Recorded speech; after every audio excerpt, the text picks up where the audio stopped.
कोलकाता की व्यस्त गलियों में जहां मसालों की खुशबू हवा में घुल जाती थी, मेरा जीवन अपनी लय में बह रहा था।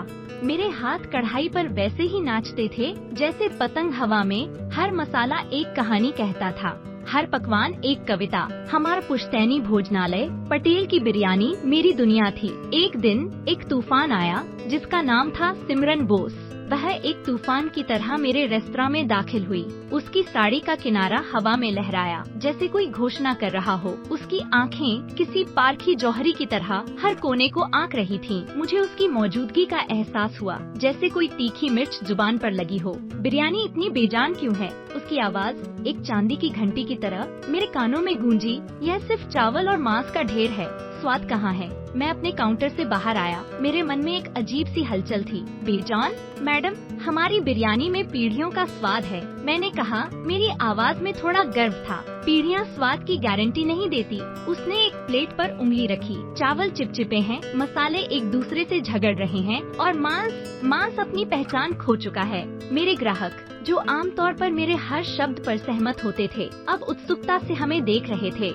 आपकी समीक्षा तो फिर बहुत अच्छी नहीं होगी। मैंने अपनी भौएं चढ़ाईं। अच्छी? यह तो शुरुआत है। उसने एक छोटी नोटबुक निकाली। मैं केवल सच लिखती हूँ। सच? यह स्वाद की बात है मैडम, और स्वाद व्यक्तिगत होता है। मैंने उसके सामने बिरयानी की एक नई प्लेट रखी। इसे चखिए, यह हमारी खास पटेल स्पेशल है।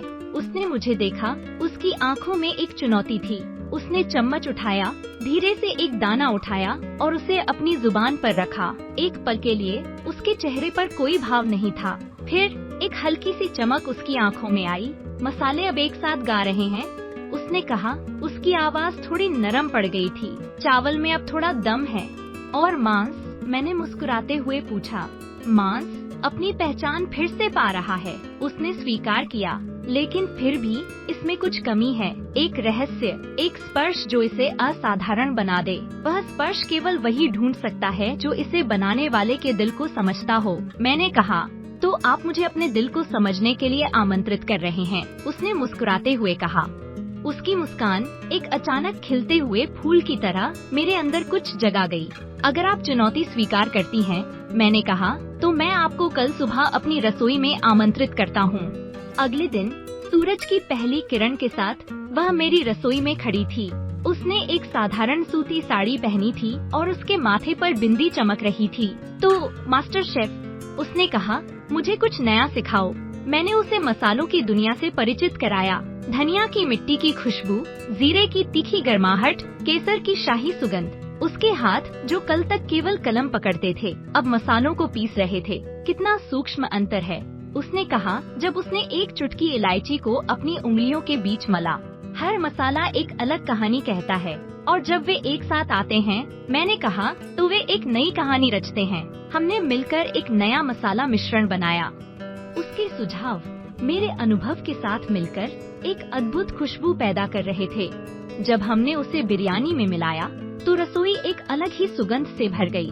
यह अद्भुत है, उसने कहा जब हमने पहली बार इसे चखा। यह वही रहस्यमय स्पर्श है जिसकी मुझे तलाश थी। हमारी रसोई के सहयोग ने एक नई कहानी लिखी। मिर्च की गर्मी हमारे गालों पर लाली लाती थी और हर हंसी के साथ हमारे दिल एक दूसरे के करीब आते थे। हम घंटों तक मसालों, व्यंजनों और जीवन पर बात करते थे, लेकिन जीवन में हमेशा कुछ अनपेक्षित मोड़ होते हैं। एक दिन मेरी माँ, एक पारंपरिक बंगाली गृहिणी, मेरे पास आई। करण, उसने कहा, उसकी आवाज में एक दृढ़ता थी। मैंने तुम्हारे लिए एक लड़की देखी है। वह सुंदर है, सुशील है और सबसे महत्वपूर्ण, वह हमारे परिवार के लिए एकदम सही है। माँ, मैं अभी शादी के बारे में नहीं सोच रहा हूँ। मैंने कहा, तुम 30 के हो गए हो। उसने कहा, यह सही उम्र है। मैंने उस लड़की के परिवार से बात कर ली है। वे अगले हफ्ते आ रहे हैं। मेरा दिल डूब गया।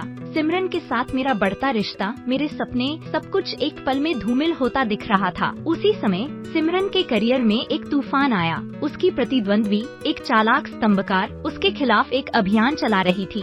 सिमरन, यह पत्रकारिता की दुनिया है, उसने मुझसे एक दिन कहा। उसकी आंखों में गुस्सा था। मुझे उस प्रतिद्वंद्वी के घोटाले को उजागर करना होगा, नहीं तो मेरा करियर खत्म हो जाएगा। हम दोनों अपने अपने तूफानों से जूझ रहे थे और हमारे बीच की गर्माहट थोड़ी ठंडी पड़ गई थी। फिर बंगाल का मानसून आया और उसके साथ आया एक त्योहार। शहर रोशनी और रंगों से जगमगा रहा था। हमने मिलकर त्योहार के लिए एक विशेष व्यंजन बनाने का फैसला किया था। अचानक बिजली चली गई। पूरा बाजार अंधेरे में डूब गया। हमारी रसोई में केवल कुछ पुरानी लालटेनें टिमटिमा रही थीं। उनकी रोशनी में हमारी परछाइयाँ दीवारों पर नाच रही थीं। मुझे यह पसंद नहीं है, सिमरन ने कहा। उसकी आवाज में थोड़ी घबराहट थी। कोई बात नहीं, मैंने कहा, हम इसे संभाल लेंगे। अंधेरे में हमने काम जारी रखा। हमारी उंगलियां एक दूसरे को छूती और हर स्पर्श में एक अनकहा एहसास था। करण, उसने अचानक कहा, मेरी माँ चाहती है कि मैं शादी करूं। मेरी माँ भी। मैंने तुरंत कहा, उन्होंने मेरे लिए लड़की देखी है। एक पल के लिए सन्नाटा छा गया। केवल लालटेन की टिमटिमाती लौ की आवाज थी। क्या तुम उसके साथ खुश हो? उसने पूछा। उसकी आवाज फुसफुसाहट से ज्यादा नहीं थी। मैं नहीं जानता, मैंने सच कहा। मैं जानता हूँ कि तुम्हारे साथ मैं कुछ अलग महसूस करता हूँ। मैं भी, उसने कहा। उसकी आवाज में एक अजीब सी कमजोरी थी। जब मैं तुम्हारे साथ रसोई में होती हूँ तो मुझे लगता है कि मैं अपनी असली जगह पर हूँ। मैंने उसके हाथ को छुआ। अंधेरे में हमारी उंगलियां एक दूसरे से लिपट गईं। सिमरन, मैंने कहा, मुझे डर लग रहा है। किस बात का? उसने पूछा। कि मैं तुम्हें खो दूंगा। मैंने कहा कि यह सब एक सपना था। यह कोई सपना नहीं है करण, उसने कहा और उसकी उंगलियां मेरे गाल को छू गईं। यह सच है। बिजली वापस आ गई और रोशनी ने हमारी रसोई को फिर से रोशन कर दिया। लेकिन हमारे बीच जो पल गुजरा था वह हमेशा के लिए हमारे दिलों में कैद हो गया था। त्योहार के अंतिम दिन हमने भव्य भोज का आयोजन किया। हमने मिलकर एक नया पकवान बनाया था, प्रेम की बिरयानी।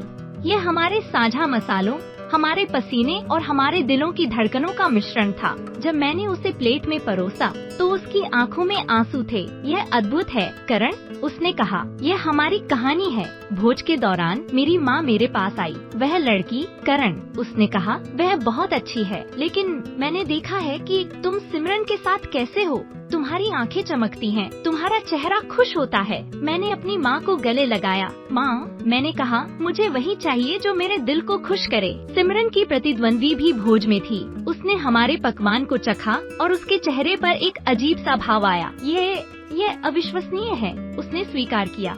मैंने कभी सोचा नहीं था कि यह संभव है। भोज समाप्त होने के बाद सिमरन और मैं एक कोने में खड़े थे। तो उसने कहा, क्या हम अपनी कहानी को आगे बढ़ाएंगे? हमेशा, मैंने कहा। मैंने उसके हाथ को अपने हाथ में लिया। क्या तुम मेरे साथ, मेरी रसोई में, मेरे जीवन में हमेशा के लिए मेरा साथ दोगी? उसने मुस्कुराते हुए कहा। उसकी आंखों में चमक थी। मैं तुम्हारी सबसे तीखी आलोचक बनूंगी करण, उसने कहा, और तुम्हारी सबसे बड़ी प्रशंसक भी। हमने एक दूसरे को देखा और उस पल में कोलकाता की हवा में मसालों की खुशबू और हमारे दिलों की धड़कनें एक साथ मिल गईं। हमारी प्रतिद्वंद्विता प्यार में बदल गई थी और हमने मिलकर एक ऐसी रेसिपी बनाई थी जो हमारे जीवन भर चलेगी। हर मसाला, हर स्वाद, हर स्पर्श हमारी कहानी का हिस्सा था। एक ऐसी कहानी जो केवल प्रेम की भाषा में लिखी जा सकती थी।